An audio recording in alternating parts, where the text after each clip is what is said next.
Hello guys, and welcome back to the channel. So now guys, a lot of you no doubt would have been following the Fani-Kayode saga, the beef that is having with a journalist that he called stupid and an idiot. So it gets even more ludicrous as now guys, I bring you this. Fani-Kayode drags Daily Trust to court, demands 6 billion naira apology within 14 days. So here is now Fani-Kayode, as ever, doubling down on his stupidity. We also saw a clip of that incident, that infamous encounter that he had with the journalist from this particular newspaper, when he was throwing all manners of invectives at this guy, as the guy stood there sheepishly and took it. And of course the backlash came quick and sharp from the Nigerian society to say that this is a line that has now been crossed by this element called Fani-Kayode.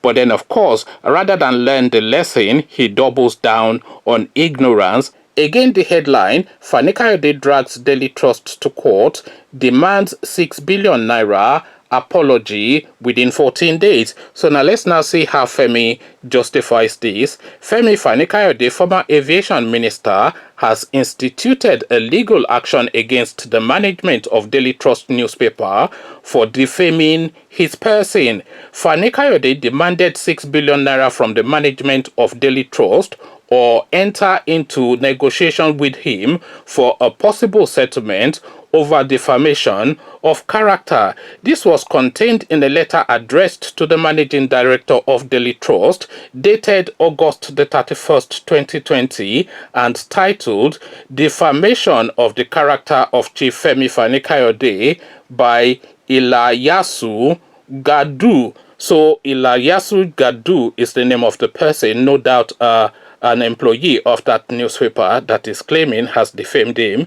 So we carry on. The lawsuit was in response to an article titled FFK, the drug-addled thug in designer wears, dated August the 30th, 2020, and published by the news platform. In the article, the writer lambasted the former minister for his verbal attack on a reporter of the platform, Charles Iyo, during a press conference in Calabar, Cross River State.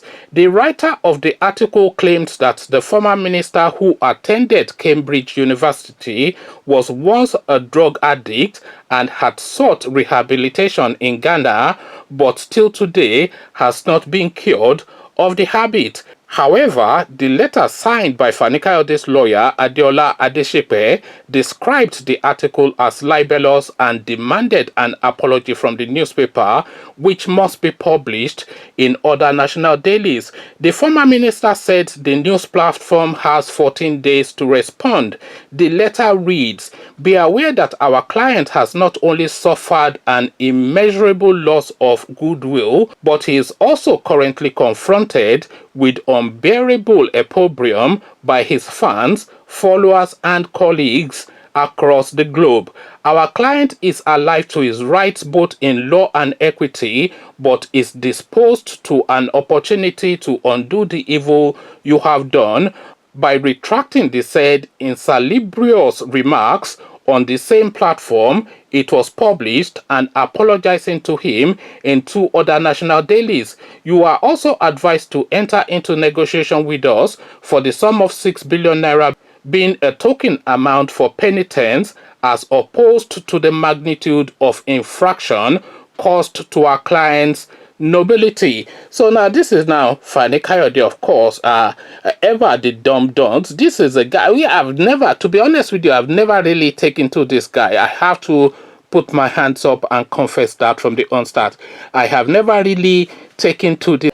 The name, of course, that he carries is the name that his father built. His father was one of the premier lawyers within the Nigerian space. His father stood alongside the likes of Rotimi Williams, etc. So a legal luminary within the Nigerian space his father was, and he has ridden off the back of that name to then use that name to leverage Obasanjo to give him a ministerial position, and of course his father sent him to Cambridge. And by the way, in his time in Cambridge, he was chasing Bianca Honor all over school. He never attended lectures. It was only by will of our friends and colleagues and bribery that he graduated from Cambridge University. Bianca Honor, of course, laterly became Bianca Ojukwu. So Ojukwu's wife was one of his babes then. So this was the life that he's always lived, again, of daddy's name. So this guy, he has always been some sort of like a wayward guy, or my daddy or my mommy kind of guy.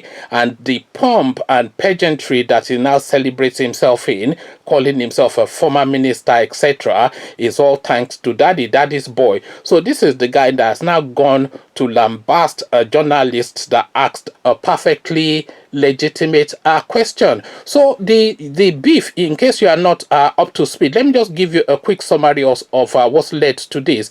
So this guy, Fani-Kayode, he was in Cross River State in Calabar, holding a press conference regarding some of the projects that the state government was doing in that state. So Fani-Kayode is not from Cross River State. He's not an appointee of the state. He has no vested interest. So during that press conference, this chap that kicked off all of this beef that is now ongoing, this journalist, Charles Ayo, I think his name is, from Daily Trust, he then asked the perfectly legitimate question that who is sponsoring this trip, because you have no vested interest in this space, so who is sponsoring this trip? And of course, off the back of that simple enough question, they just suddenly flipped, and it was just throwing all manners of abuse, supremely aggressive against this guy, abusing him, accusing him, intimidating him, and the guy just stood there and he took it. So this clip of this incident then got into the public space. Dumb enough, Femi as he always is, he then posted this same clip on his Twitter page, thinking that he has scored a victory and was showing what a tough guy he is. But then, of course, when the public saw this clip, they recoiled from it, because this is a humble man, a decent man doing his job. I'm talking about the journalist, a humble man and a decent man doing his job, and asking a perfectly legitimate question that is within context of the environment and the situation of that moment. Because of course you are in there in that space, you are in Calabar, you are not from Calabar, you are not an appointee of the state, you are not a federal appointee, you have no vested interest. So the guy perfectly legitimately asked you who was sponsoring that visit, or this press conference, this inspection tour that you have now taken it upon yourself to do in Calabar. So he just flipped then, of course, and attacked the guy. And then off the back of that, there was a backlash. And I think then, of course, now the colleagues of this guy in Daily Trust are now really going through the files of Fani-Kayode and regurgitating his history, because he did have a history of drug misuse. This is public knowledge, and he speaks about that as well. And he went for rehabilitation in Ghana. This is public news, and he speaks about that as well. So it is public knowledge, and not only is it public knowledge, and it is also words that emanated from his own being. So he cannot then claim that they are throwing libelous things at him, when these things that they are saying are things that he himself has said in the public space. So if you said it in the public space, then it is now in the public domain, and it becomes fair game. So completely ludicrous nonsense. But then, of course, for him to take the backlash and make the apology, he did attempt an apology towards the journalist, by the way, because the backlash was so strong, but it was a qualified apology. But for him to make that apology and just cool himself off for a few months, just to let everything fade away and then come back under something else, is too much for him, because he has to double down on his ignorance, and doubling down on his ignorance is what he does best, and this is what this is all about. Conversations in the comment section. Daddy Fani-Kayode is at it again. He is a lawyer and a former minister apparently, and that of course places him above reproach or probity. Come share thoughts, but before you do that, click on the red subscribe button so it turns gray. The bell button notifies you every time I drop a new video. Click on like as well because that helps with the YouTube algorithm. Once you've done the clickings, come join me in the comment section. Come tell me what you're making of this beef and this silly little lawsuit that Fani-Kayode is instituting against the Daily Trust in the comment section. So I'll leave you here. Carry this conversation on with you in the comment section, but here I say peace.